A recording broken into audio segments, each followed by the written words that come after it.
और सुमन के साथ एक छोटे से घर में रहती थी। बबीता के पति का कुछ समय पहले ही इंतकाल हो गया था, इसलिए बबीता सोचती है कि उसकी बेटियों की शादी जितनी जल्दी हो जाए उतना ही बेहतर है। मुंशी जी, मैंने आपसे कितनी बार कहा है कोई रिश्ता देखकर बताओ लड़की के लिए। लड़की 19 साल की हो गई है। भाभी जी, मैंने बहुत जगह बात की, लेकिन हर कोई दहेज मांगता है, कोई कुछ मांगता है तो कोई कुछ मांगता है। मुंशी जी, तुम तो जानते ही हो हमारे घर में कोई काम करने वाला नहीं है। मैं जो दूसरों के घरों में काम करके पैसा कमाती हूँ, उससे तो बस घर का खर्चा ही चल पाता है। ऐसे में हम दहेज कहाँ से देंगे? भाभी जी, एक रिश्ता है, लेकिन आदमी की उम्र लगभग 50 साल है। उसकी पहली पत्नी मर चुकी है, पहली पत्नी से 2 बच्चे भी हैं, लेकिन आदमी मालदार है। तुम्हारी बेटी को कोई परेशानी नहीं होगी। लेकिन मुंशी जी, उम्र बहुत ज्यादा है, लोग देखेंगे तो क्या कहेंगे? लोगों का काम तो कहना ही है।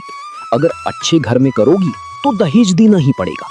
आजकल कोई भी आदमी बगैर दहेज की शादी नहीं करता है, और तुम्हारे पास तो खुद के खर्चे के लिए भी पैसे नहीं है।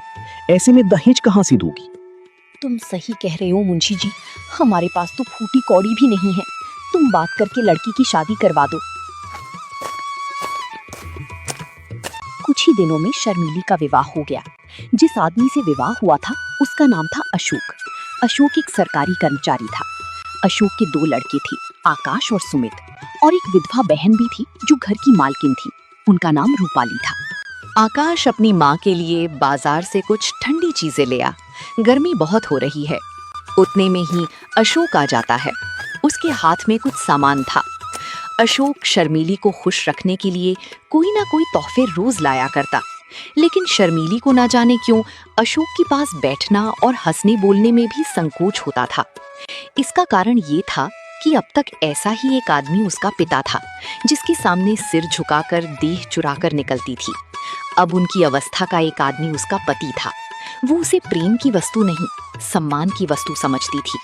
उनसे भागती फिरती थी। अशोक के सामने आते हुए शर्माती थी। अरे भाग्यवान, तुम मुझे देखकर ऐसे भागती हो जैसे मैं कोई खौफनाक जानवर हूं। अरे मैं तुम्हारा पति हूं। अगर तुम ऐसे ही शर्माती रही तो घर कैसे चलेगा? तुम अब इस घर की मालकिन हो, जो मन में आए वो करो। अशोक अपनी बहन रूपाली को बुलाता है और उससे घर की चाबी लेकर शर्मीली को घर की खजांची बना देता है। रूपाली, अब से तुम कुछ भी काम नहीं करोगी। जिस भी चीज की जरूरत हो शर्मीली को बोल दिया करो। और शर्मीली, तुम रूपाली का ध्यान रखना। बेचारी सारा दिन परेशान सी रहती है। घर में जिस चीज की भी उसे जरूरत हो उससे मंगा लिया करो। मैं हर महीने की तनख्वाह तुम्हें दे दिया करूंगा, क्योंकि घर के सारे खर्चे अब तुम्हें ही उठाने हैं। अशोक पूरे महीने की कमाई शर्मीली को दे देता है। उनका ख्याल था कि शर्मीली इन रुपयों को देखकर फूली नहीं समाएगी। उधर अशोक की बहन रूपाली मोहल्ले की औरतों से शर्मीली की खूब चुगली करती है। अरे जब से आई है मालकिन बनी बैठी है, एक एक पैसे का हिसाब लिखती है। मैं कभी अपनी जरूरत के लिए थोड़े बहुत पैसे मांग लेती हूँ तो टाल मटोल करती रहती है, फिर कहीं 3-4 बार कहने पे ही पैसे देती है। बहन, तेरे भाई को भी जब बुढ़ापे में इस जवान लड़की से शादी करने की पड़ी थी, कोई मेल भी तो हो। देखने में उनकी बेटी लगती है। अपनी शादी ना करके अशोक की शादी कर लेता तो सही रहता। अरे चल बहन, मैं चलती हूँ। पता नहीं निगोड़ी घर में क्या कर रही होगी। बच्चे स्कूल से आने ही वाले होंगे। चल के देखती हूँ खाना बनाया है कि नहीं, कहीं बच्चे भूखे तो नहीं बैठे रहे। रूपाली उस दिन से शर्मीली से जलने लगी थी, जब से अशोक ने उसे घर का खजांची बना दिया था। रूपाली हर वक्त शर्मीली को अच्छी बुरी सुनाती थी और उस पर नई नई आरोप लगाती थी।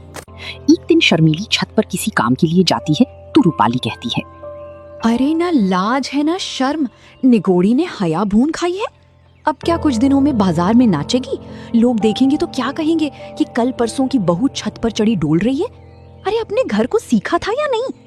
दीदी, मैं कपड़े लेने गई थी, आंधी बहुत तेज आ रही थी, कपड़े कहीं उड़ ना जाएं, इसलिए मैं चली गई थी। अरे मुझे बुला लेती, मैं क्या मर गई थी?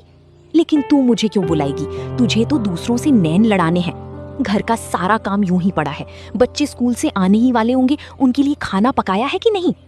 सुबह से कपड़े ही धो रही थी।